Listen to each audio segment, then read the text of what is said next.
আসসালামু আলাইকুম সবাইকে। আমরা যারা ইউরোপের সেনজেনভুক্ত দেশে উচ্চশিক্ষার স্বপ্ন দেখি, তারা প্রায় সবাই জার্মানি বা ইতালির কথা চিন্তা করি।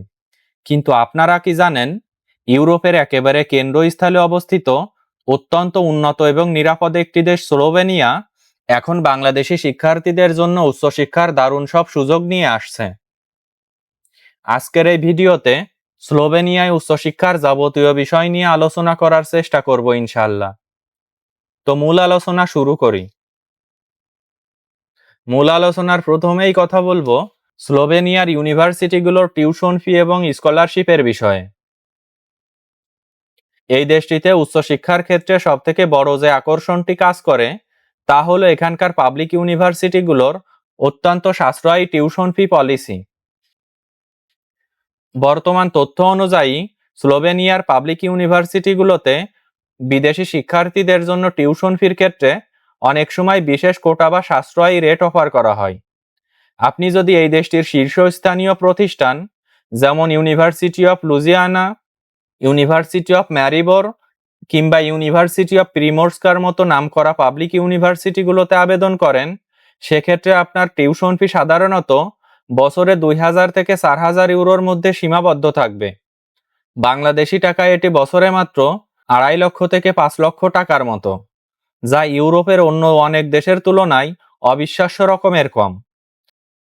বিশেষ করে ইঞ্জিনিয়ারিং, আইটি, বিজনেস এবং সোশ্যাল সায়েন্সের বিভিন্ন প্রোগ্রামে বিদেশি শিক্ষার্থীদের জন্য দারুণ সব সুযোগ আছে। এখানকার ইউনিভার্সিটিগুলোতে ভর্তির জন্য সাধারণত আইএলটিএস স্কোর বাধ্যতামূলক নয়। যদি আপনার পূর্বের পড়াশোনা ইংরেজি মাধ্যমে সম্পূর্ণ হয়ে থাকে, তবে কেবল একটি অফিসিয়াল এমওআই সার্টিফিকেট এবং ইউনিভার্সিটির নিজস্ব অনলাইন ইন্টারভিউয়ের মাধ্যমে আপনি খুব সহজেই অ্যাডমিশন অফার লেটার পেয়ে যেতে পারেন। এছাড়া অনেক সময় স্লোভেনিয়ান সরকার এবং বিভিন্ন স্থানীয় পৌরসভার পক্ষ থেকে বিদেশি শিক্ষার্থীদের জন্য সাবসিডি বা স্কলারশিপের ব্যবস্থা থাকে, যা আপনার টিউশন ফি আরও অনেকটাই কমিয়ে দেয়। তাই আপনার প্রথম কাজ হবে সরাসরি স্লোভেনিয়ার ইউনিভার্সিটিগুলোর অফিসিয়াল পোর্টাল ভিজিট করা এবং আপনার পছন্দের সাবজেক্টে নিজে নিজে আবেদন শুরু করা। স্লোভেনিয়ায় পার্ট টাইম জব ও ইনকামের বিষয়ে এখন আপনাদের সঙ্গে আলোচনা করি। এই দেশটিতে পড়াশোনার পাশাপাশি কাজ করার সুযোগ এবং আইনি সুরক্ষা বর্তমানে বিদেশি শিক্ষার্থীদের জন্য অত্যন্ত পজিটিভ। স্লোভেনিয়ার শ্রম আইন এবং শিক্ষার্থীদের বেনিফিট সিস্টেম অনুযায়ী একজন বিদেশি শিক্ষার্থী পড়াশোনা চলাকালীন প্রতি সপ্তাহে বৈধভাবে 20 ঘন্টা পার্ট টাইম কাজ করার সুযোগ পায়। এখানকার স্টুডেন্ট জব মার্কেটটি বর্তমানে একটি অত্যন্ত চমৎকার সিস্টেমের মাধ্যমে পরিচালিত হয়, যাকে স্টুডেন্টস কি সার্ভিস বা স্টুডেন্ট সার্ভিস বলা হয়।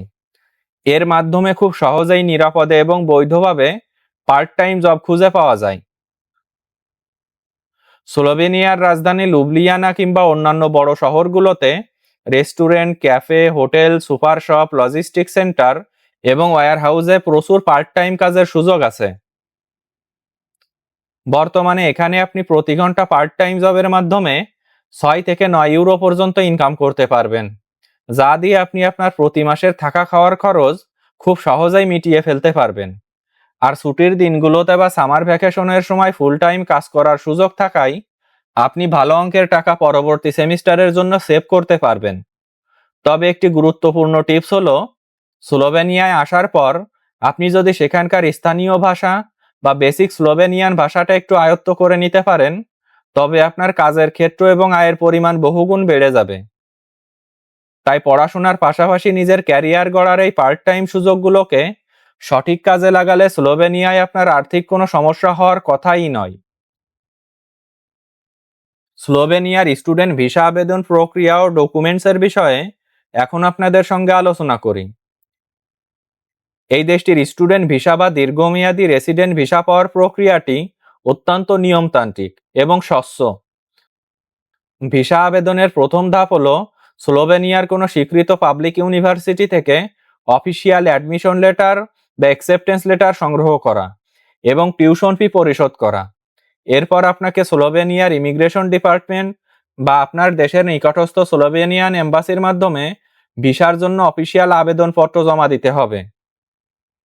ভিসার জন্য সবথেকে গুরুত্বপূর্ণ অংশ হলো আর্থিক সচ্ছলতা বা ব্যাংক সলভেন্সি।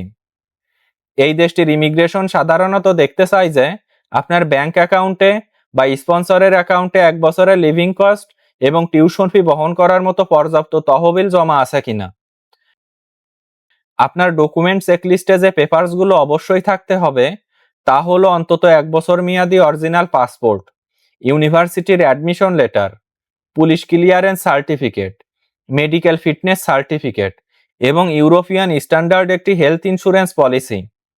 আপনার একাডেমিক সার্টিফিকেট এবং মার্কশিটগুলো অবশ্যই শিক্ষা বোর্ড এবং পররাষ্ট্র মন্ত্রণালয় থেকে সত্যায়িত এবং নোটারাইজ হতে হবে। এছাড়া আপনার ভিসার সাফল্যের হার শতভাগে উন্নীত করতে একটি চমৎকার স্টেটমেন্ট অফ পারপোজ তৈরি করতে হবে, যেখানে আপনি স্পষ্ট করবেন যে কেন আপনি স্লোভেনিয়ায় পড়তে যেতে চান এবং পড়াশোনা শেষে আপনার ভবিষ্যৎ পরিকল্পনা কি। তো আজকের ভিডিওটি এ পর্যন্তই শেষ করছি। আমার ভিডিও যদি ভালো লাগে তাহলে পরবর্তী ভিডিওর জন্য আমার চ্যানেলটি সাবস্ক্রাইব করে রাখতে পারেন। ধন্যবাদ সবাইকে।